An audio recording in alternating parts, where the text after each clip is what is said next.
बिस्मिल्लाहिर्रहमानिर्रहीम। अस्सलाम वालेकुम। उम्मीद है आप सब लोग खैरियत से होंगे। अल्लाह पाक आप सबको अपने हिफ्ज़ व ईमान में रखे, आमीन। जी, आज हम बना रहे हैं कैरी का शरबत, यानी कि कच्चे आम का शरबत। और इसकी तासीर बहुत ठंडी होती है और गर्मी के मौसम में ये बनाया जाता है। और अगर इस शरबत को इस मौसम में पिया जाए तो ये जिस्म की सारी गर्मी को दूर कर देता है। तो रेसिपी शुरू करने से पहले जो लोग मेरे चैनल पर नए हैं काइंडली वो सब्सक्राइब करें, साथ में बेल के बटन को ज़रूर दबाएं ताकि मेरी हर नई वीडियो सबसे पहले वो देख सकें।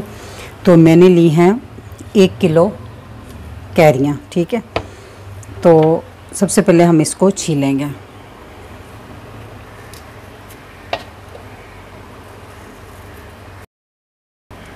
इनको छीलने से पहले आपने धोना है। मैंने पहले ही धोई हुई हैं, इसको छीलने के बाद नहीं धोना है। इसको मैंने इस तरह छील लिया। तो इसको करते हैं साइड पे और एक बाउल में इसको काट लेते हैं।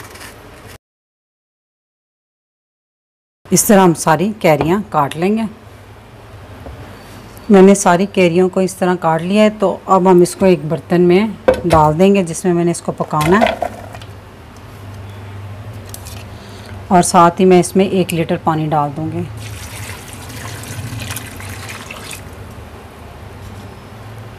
और इसको चूल्हे पे पकने के लिए रख देंगे। जी, तो आम को मैंने चूल्हे पे पकने के लिए रख दिया था।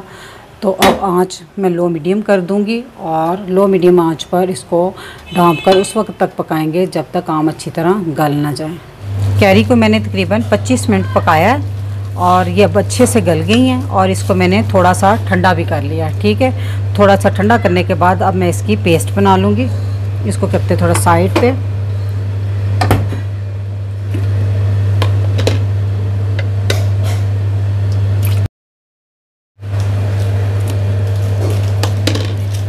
आप देख सकते हैं कितनी स्मूथ इसकी पेस्ट बनकर तैयार है।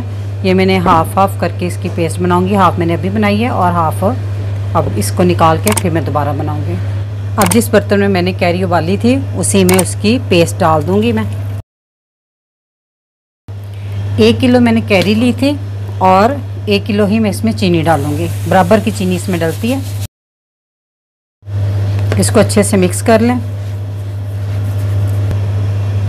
अब इसे चूल्हे पे पकने के लिए रख देंगे। कैरी को मैंने चूल्हे पे चीनी डालकर पकने के लिए रख दिया। अब तो चीनी मेल्ट होने के बाद अच्छे से तो 10 मिनट तक हल्की आंच पर हम इसे पकाएंगे। 10 मिनट हो गए इसको पकते हुए। तो अब हम चूल्हा बंद कर देंगे और इसको ठंडा होने के लिए रख देंगे। आपने वीडियो पूरी देखनी है क्योंकि अभी मैंने एक और चीज़ इसमें डालनी है, वो ठंडा होने के बाद मैंने डालनी है। तो ठीक है, अब हम इसका ठंडा होने का इंतज़ार करते हैं। जी, तो शरबत ठंडा हो गया है। इस टाइम पे ये क्या लें कि रूम टेम्परेचर पर है।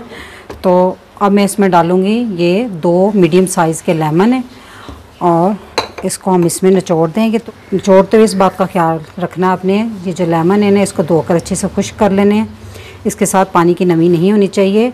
और जिससे आपने ये लेमन निचोड़ना है ये इसके साथ भी पानी की नमी नहीं होनी चाहिए, ये भी बिल्कुल खुश्क होना चाहिए। ये जो पानी होता है ना ये शरबत को ख़राब करता है, फफूंदी लग जाती है उसमें, ठीक है। इसको अच्छे से अब मिक्स कर लें इसमें। जी, तो इसको मैंने अच्छे से मिक्स कर लिया है। तो अब मैं आपको 2 गिलास तैयार करके दिखाती हूँ।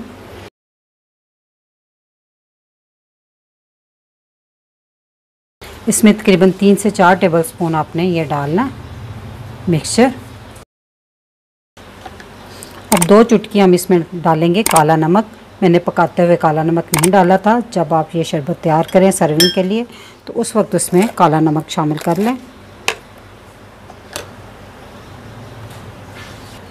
अब मैं इसमें डाल दूंगी 2-2, 3-3 क्यूब्स।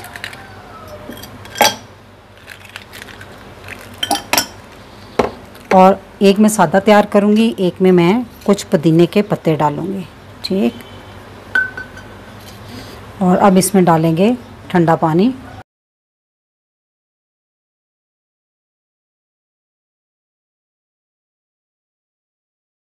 जी, तो ये शरबत बनकर तैयार है। और जो बाकी का जो हमारा ये बैटर बचा हुआ है, तो आपने इसको क्या करना है, आपने इसको बिल्कुल ठंडा करके किसी बोतल में भरकर फ्रिज में रख देना और 2 माह तक आप आसानी से इसको यूज़ कर सकते हैं। जो इसमें हमने लेमन डाला है वो इसको महफूज करेगा और इसकी चीनी जो इसमें डाली जाती है उसको जमने से रोकेगा, यानी कि क्रिस्टलाइज होने से इसको रोकेगा। तो बस ये है कि अपनी जिस बोतल में भरना है वो बिल्कुल खुश्क होनी चाहिए, ठीक है। तो ये जी गिलास हमारे बनकर रेडी हैं। तो मेरी ये शरबत की रेसिपी आपको अच्छी लगी तो मेरी वीडियो को लाइक, फैमिली मेम्बर, फ्रेंड के साथ शेयर कीजिएगा। मेरे चैनल को सब्सक्राइब कीजिएगा। अल्लाह पाक आप सबको खुश रखे, मुझे अपनी दुआ में याद रखिएगा। अल्लाह हाफिज़।